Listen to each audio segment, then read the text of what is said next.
যে সেরুর আজকে সকাল থেকে শরীরটা খুবই খারাপ, তাই একটু পরে স্যালাইন দেওয়া হবে, সেটাও তোমাদের সাথে শেয়ার করব।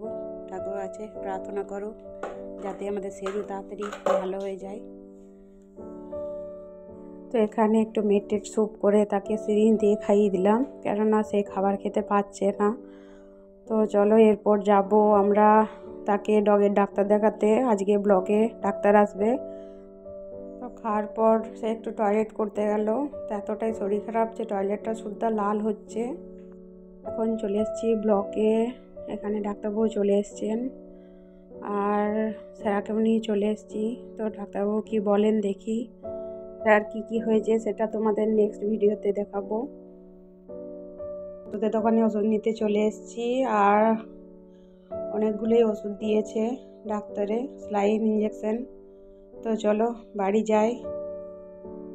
তো চলে এলাম বাড়ি। তো এবার রাত্রে তাকে স্যালাইন দেওয়া হবে, সেটাও তোমাদের সাথে শেয়ার করব।